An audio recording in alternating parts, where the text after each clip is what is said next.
کہ اللہ سے ہمیشہ دعا کیا کرو، اے اللہ ایمان پر زندگی دے اور ایمان پر موت نصیب فرما، تاکہ ایمان پر خاتمہ ہو تو اللہ تعالیٰ کی ان نعمتوں کے ہم حقدار بن جائیں۔ اب یہیں پر اکتفا نہیں فرمایا، آگے جو فرمایا اسے بھی سماعت فرمائیں۔ اللہ فرماتے ہیں وَرِضْوَانٌ مِّنَ اللَّهِ اکبر، اور اللہ کی رضا سب سے بڑی ہے، اور یہی بڑی مراد پانا ہے، ذَلِكَ هُوَ الْفَوْزُ الْعَظِيمُ۔ اللہ کی رضا سب سے بڑی ہے، ہم اس کو خوش کرنے کی فکر، اس کو خوش کرنے کی فکر، اس کو راضی کرنے کی فکر، تو قرآن کہتا ہے نہیں، سب سے بڑی چیز یہ ہے کہ تمہارا رب تم سے راضی ہو، اس کی فکر کرو، اس لیے کہ جنت کوئی نہیں دے سکتا، جنت کا مالک بھی وہی ہے، جنت کا خالق بھی وہی ہے، اس لیے اس کو راضی کر لو۔ اور میرے پیارے آقا صلی اللہ علیہ وسلم کے پیارے دیوانوں، میں ایک بڑی پتے کی بات آپ کو عرض کرتا ہوں، سب کو راضی کرنا مشکل ہے، رب کو راضی کرنا آسان ہے۔ رب کو راضی کرنا کوئی مشکل نہیں، سب کو راضی کرنا مشکل ہے، لیکن رب کو راضی کرنا بہت آسان ہے، بہت آسان ہے، وہ بہت جلدی راضی ہو جاتا ہے، بہت جلدی راضی ہو جاتا ہے۔ اگر کوئی چند قطرے آنسو کے بہا دے، زندگی کے سارے گناہ معاف فرما دیتا ہے۔ افسوس کی بات ہے کہ ہم نے سب کو خوش کرنے کی کوشش کی، رب کو خوش کرنے کی کوشش نہیں کی۔ اگر کوئی قریبی رشتہ دار ناراض ہو جائے، چلیے ماشاءاللہ حالات سے واقف ہیں، ممبئی میں رہتے ہیں، کسی ویلیج میں تو رہتے نہیں آپ، اور سمجھدار بھی آپ ہیں ماشاءاللہ۔ بیوی ناراض ہو گئی، ہم گھر سے باہر نکل گئے، بیٹھے ہوئے سگریٹ پہ سگریٹ کوئی پھونک رہا ہے، کوئی دوستوں کے یہاں چلا گیا، کوئی کہیں چلا گیا، وہیں کوئی نریمن پوائنٹ پہ چلا گیا، کھانا اچھا نہیں لگتا، ٹینشن ٹینشن ٹینشن۔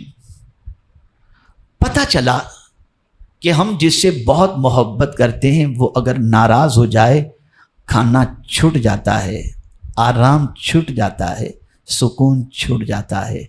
یار خدا سے زیادہ ہم سے پیار کرنے والا کون ہے؟ کوئی تو نہیں۔ وہ ہم سے اتنا پیار کرتا ہے جس کی کوئی انتہا نہیں، وہ ہم سے اتنی محبت کرتا ہے جس کی کوئی انتہا نہیں، لیکن ہم صبح سے لے کر رات تک وہ جن کاموں سے رکنے کا حکم دیتا ہے وہی کام ہم کرتے ہیں، اور ہم اس کو ناراض پر ناراض کرتے جا رہے ہیں، لیکن پھر بھی کہہ لگاتے ہیں، ہمیں اس کی کوئی فکر نہیں۔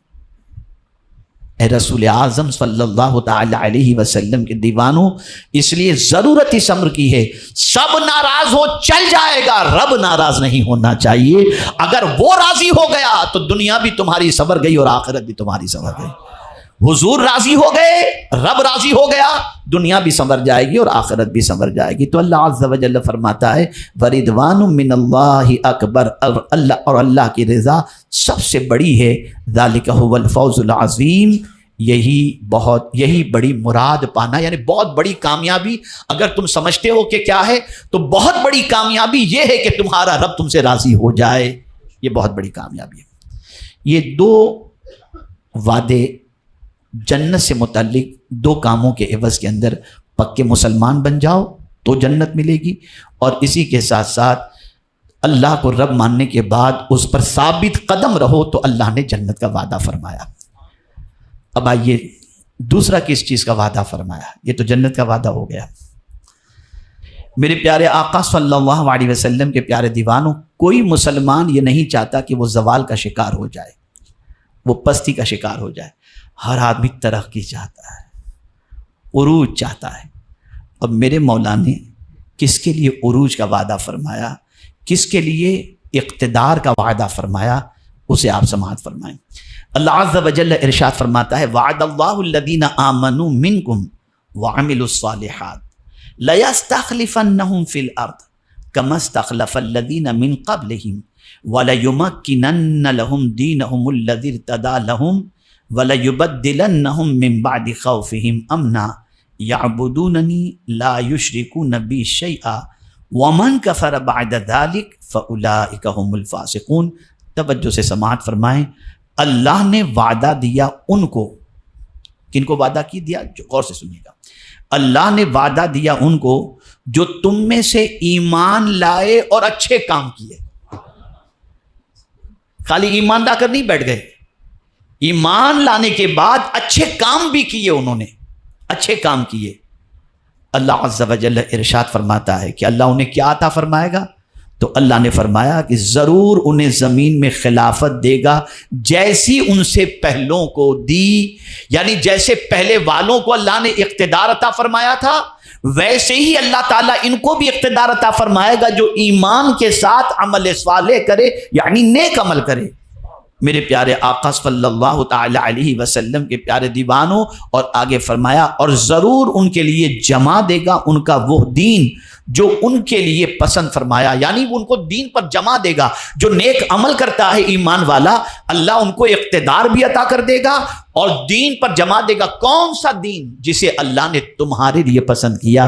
یہاں پر میں آپ کو بتاؤں، ہمیں تو کچھ اور پسند ہے، ہمیں یہ پسند وہ پسند، لیکن اللہ نے ہمارے لیے کیا پسند فرمایا؟ دین اسلام پسند فرمایا۔ فرمایا رضیت لکم الاسلام دینا، تمہارے لیے میں نے دین اسلام کو پسند کر لیا ہے۔ یہ دین کیا ہے؟ ہماری زندگی گزارنے کے اصول و ضوابط یہ دین عطا کرتا ہے۔ اللہ کی وحدانیت اور رسول اعظم صلی اللہ علیہ وسلم کی رسالت کے بارے میں یہ دین ہماری رہنمائی کرتا ہے۔ اور اسی کے ساتھ ساتھ آگے اللہ عز و جل نے فرمایا اور ضرور ان کے اگلے خوف کو امن سے بدل دے گا، یعنی جو تمہیں آگے خوف کا ٹینشن ہے کہ کیا ہوگا، نہیں، تمہیں ٹینشن لینے کی کوئی ضرورت نہیں، تم عمل صالح کرو، اللہ اس ٹینشن کو خوشی میں بدل دے گا اور امن میں بدل دے گا۔ اور پروردگار جل جلالہ فرماتا ہے میری عبادت کریں، میرا شریک کسی کو نہ ٹھہرائیں، اور جو اس کے بعد ناشکری کرے تو وہی لوگ نافرمان ہیں۔ آپ نے اچھی طریقے سے سمجھ لیا ہوگا کہ اگر کوئی ایمان والا نیک عمل کرتا ہے اللہ اسے اقتدار بھی عطا فرمائے گا اور اس کو دین پر جمع بھی دے گا اور اس کے خوف کو امن میں تبدیل بھی فرما دے گا۔ بس میرا رب یہ فرماتا ہے میری عبادت کرو اور پھر جو ہے وہ ناشکری مت کرو۔ اگر تم نے ایسا کیا تو تم بڑے جو ہے نافرمان لوگوں کے اندر ہوں گے۔ میرے پیارے آقا صلی اللہ علیہ وسلم کے پیارے دیوانوں، یہ 2 وعدے ہو گئے، اب آئیے تیسرے وعدے کی طرف ہم چلتے ہیں تاکہ ہم سمجھ سکیں۔ میں آج آپ کو اللہ کے وعدے بتا رہا ہوں اور یہ بتانا چاہوں گا کہ بہت ساری چیزوں کا جو ہم اور آپ ٹینشن لے کر کے چلتے ہیں، اگر ہم اللہ کے وعدے کو پڑھ لیں اور اپنے آپ کو اللہ جیسا چاہتا ہے ویسا بنا لیں تو ہمیں کوئی ٹینشن لینے کی ضرورت نہیں، ہوگا وہی جو میرا مولا چاہے گا۔ بس یہ یقین رکھیں، وہی ہوگا جو میرا مولا چاہے گا، یہ یقین ہونا چاہیے۔ اب آئیے، بڑا ٹینشن ہے، آرٹیفیشل انٹیلیجنس کی وجہ سے روزی چلی جائے گی، بڑی مندی کا دور ہے، روزی روٹی کا کیا ہوگا، کیسے کھائیں گے پیئیں گے، بڑا ٹینشن۔ سب سے زیادہ آج کے دور میں انسان روزی روٹی کے ٹینشن ہی کے اندر گھلتا چلا جاتا ہے۔ اب اللہ وعدہ فرما رہا ہے، سنیے کیا کہہ رہا ہے۔ میرے پیارے آقا صلی اللہ علیہ وسلم کے پیارے دیوانوں، وَفِي السَّمَاءِ رِزْقُكُمْ وَمَا تُوعَدُونَ، تمہارا رزق آسمان میں ہے اور جو تمہیں وعدہ دیا جاتا ہے۔ آسمان میں تمہارا رزق ہے، کہاں ہے بولیے؟ تو کیا وہاں جائیں رزق لینے کے لیے، وہیں کاروبار کریں، کیا کریں؟ مطلب یہ نہیں ہے۔ اناج کہاں اگتا ہے بولیے؟ ساری چیزوں کا دار و مدار زمین ہی سے ہے نا۔ اب تھوڑی سی بات آ گئی ہے تو میں اس کو تھوڑا سا ایکسپلین کر دوں تاکہ ایک چیز سمجھ میں آ جائے۔ جسم جو بنا ہے وہ کس سے بنا ہے؟ ذرا آپ سب بولیں بھائی، مٹی سے بنا ہے نا۔ جسم کس سے بنا ہے؟ مٹی سے بنا ہے۔ تو جو چیز جہاں سے بنی ہے وہیں سے اس کی خوراک بھی ہے۔ انسان بنا ہے، اللہ نے اس کی ساری خوراک کا انتظام مٹی ہی میں رکھا۔ زمین کے اندر ہی سے آپ دیکھیں اناج، پھل، فروٹ، ساری چیزیں زمین ہی سے نکلتی ہیں۔ تو اے اللہ، زمین میں تو نے اتنے خزانے کو رکھا، کس کے لیے رکھا؟ تو اللہ فرماتا ہے هو الذی خلق لکم ما فی الارض جمیعا، میرے بندے جو کچھ زمین میں ہے وہ تیرے لیے ہی ہم نے پیدا کیا ہے، تیرے لیے پیدا کیا۔ اب جب رزق ہمارا زمین کے اندر ہے، کھانا زمین کے اندر، اناج زمین کے اندر، سب کچھ زمین کے اندر، تو اللہ یہ کیوں فرماتے ہیں وفی السماء رزقکم، تمہارا رزق آسمان میں ہے؟ وجہ یہ ہے کہ زمین اناج اس وقت دے گی جب آسمان سے بارش برسے گا۔ بارش برسے گا نہیں تو زمین میں کھیتی ہوگی کیسے؟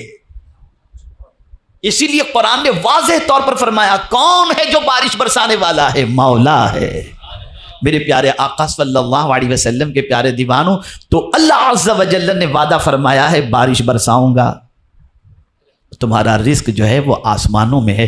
تو میرے پیارے آقا صلی اللہ علیہ وسلم کے پیارے دیوانوں، اللہ عز و جل نے وعدہ فرمایا ہے۔ بارش رک کب جاتی ہے؟ ہمارے گناہوں کی وجہ سے۔ جب زمین پر گناہ بڑھیں گے بارش رکے گی، اور بارش رکے گی آدمی قحط کا شکار ہوگا، روزی روٹی سے محروم ہوگا۔ گناہ چھوڑ دو، اللہ کی نافرمانی چھوڑ دو، اللہ کے ارشاد کے خلاف عمل کرنا چھوڑ دو، بارشیں برسیں گی، رزق تمہیں ملے گا اسی کے ساتھ۔ تو پتہ چلا رزق کا وعدہ اللہ عز و جل نے فرما لیا، اور اس سے اسی کے ساتھ ساتھ ایک بہت عظیم آیت جس کے اندر اللہ عز و جل نے تو کلیئر کٹ کہہ دیا کہ زمین پر جتنے بھی ہیں اس کے بارے میں اللہ فرماتے ہیں وَمَا مِن دَابَّةٍ فِي الْأَرْضِ إِلَّا عَلَى اللَّهِ رِزْقُهَا وَيَعْلَمُ مُسْتَقَرَّهَا۔ اللہ فرماتے ہیں زمین پر چلنے والا کوئی بھی ایسا نہیں، توجہ چاہوں گا، زمین پر چلنے والا کوئی بھی ایسا نہیں جس کا رزق اللہ نے اپنے ذمہ کرم پر نہ لیا ہو۔ ہر چلنے والے کے رزق کا ذمہ اللہ نے اپنے ذمہ کرم پر لیا ہے، وہ دے گا، یقیناً دے گا۔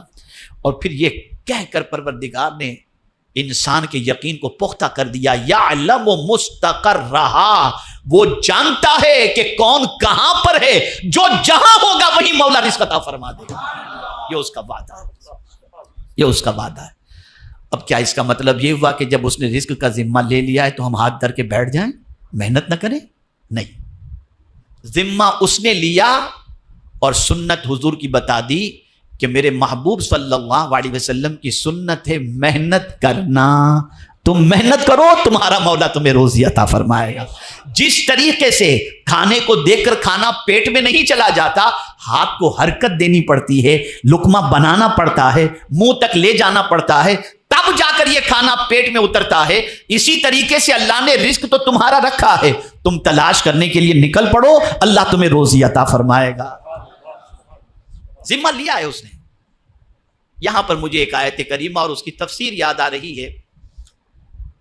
اللہ عز و جل نے فرمایا یا ایھا الذین آمنوا اذا نودی للصلاۃ من یوم الجمعہ فاسعوا الی ذکر اللہ وذروا البیع ذلکم خیر لکم ان کنتم تعلمون فاذا قضیت الصلاۃ فانتشروا فی الارض وابتغوا من فضل اللہ۔ اور جب تم جمعہ کی نماز ادا کر لو تو زمین پر پھیل جاؤ اور اللہ کا فضل تلاش کرو۔ اللہ کا فضل تلاش کرنے سے مراد روزی۔ اب آپ کو میں سمجھا دوں تھوڑا سا، تو آپ تھوڑی سی، ہم جانتے نہیں، کچھ عقل ہے ہی نہیں ہمارے پاس، تو اور نہ جاننے کی ہم نے کبھی کوشش کی۔ مسجد سے باہر نکلتے وقت کون سی دعا پڑھتے ہیں؟ کسی کو یاد ہو تو پڑھ کے سنا دیں۔ اللہم انی اسألک من فضلک و برحمتک۔ یہ فضل سے مراد کیا ہے؟ مسجد میں آتے وقت آپ نہیں پڑھتے، یہ کب پڑھتے ہیں؟ نکلتے وقت پڑھتے ہیں نا۔ یہ فضل سے معنی روزی ہے کہ اللہ میں تجھ سے تیری روزی کا سوال کر رہا ہوں، تو نکلتے وقت ہم اللہ سے فضل مانگ رہے، روزی مانگ رہے ہیں کہ مولا روزی عطا فرما، اور داخل ہوتے وقت کیا پڑھتے ہیں؟ اللہم افتح لی ابواب رحمتک، اے اللہ ہم پر رحمتوں کے دروازے کھول دے۔ مسجد کے اندر اللہ کی رحمتوں کا نزول ہوتا ہے، اور مسجد کے باہر اللہ تعالیٰ کے فضل کو تلاش کرنے کا حکم مل رہا ہے۔ روزی بکھری ہوئی ہے، تلاش کرو۔ ایک صحابی کی عادت تھی جمعہ کی نماز پڑھ کر کے فوراً نکل جاتے تھے مسجد کے باہر، اور پھر کہتے تھے اے اللہ نماز میں نے ادا کر لی، تو نے کہا روزی تلاش کر، میں تلاش کرنے کے لیے نکلا، تلاش کرنا میرا کام ہے، دینا تیرا کام ہے، میں تو عمل کر چکا، اب تو عطا فرما دے۔ مولا ان کو بے پناہ عطا فرماتا، بے پناہ عطا فرماتا۔ اب یہاں میں آپ کو، مجھے یاد ہے جب تک آج کے دور کے اندر میکزیمم لوگ جو ہے نا وہ باباؤں کے پاس اور مشائخ کے پاس روزی روٹی کے لیے ہی زیادہ تر جو ہے تعویذ لینے کے لیے جاتے ہیں۔ بہت کچھ ہوتا ہے، پھر بھی دعا کریں حضرت کچھ مال میں برکت ہو جائے، اس کا نہیں ہے، وہ بھی بیچارے جاتے ہیں وہ بھی بیچارے جاتے ہیں، چلتا ہے۔ چلیے سب نے آپ کو تعویذ بھی دیا ہوگا، وظیفہ بھی دیا ہوگا، چلیے سب ٹھیک اپنی جگہ پر۔ آج میں آپ کو وظیفہ دیتا ہوں، اور پورے گارنٹی کے ساتھ یہ بھی آپ کو بتا دوں،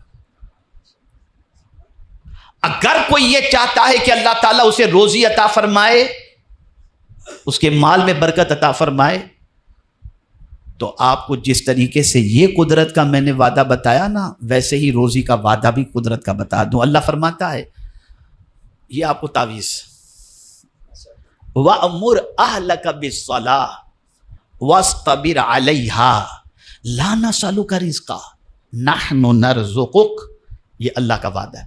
اللہ فرماتا ہے اپنے گھر والوں کو، بیوی بچوں کو نماز کا حکم دو اور تم بھی نماز کے پابند بن جاؤ۔ اللہ فرماتا ہے میں تم سے روزی نہیں مانگتا، میں تمہیں روزی عطا کروں گا۔ یہ اللہ کا وعدہ۔ یہاں تو بیوی کو صبح نماز کے لیے اٹھانے میں آدمی ڈرتا ہے کہ پورا دن برباد نہ ہو جائے، اور بیوی اٹھانے میں ڈرتی ہے کہ کہیں پتہ نہیں میاں کا دماغ خراب ہو تو کچھ بول نہ دے۔ یہاں حکم ہے، بچوں کو بھی نماز کا حکم دو، بیوی کو بھی نماز کا حکم دو۔ اللہ فرماتا ہے میں تم سے روزی نہیں مانگتا، میں تمہیں عطا کروں گا، یہ وعدہ ہے میرے رب کا۔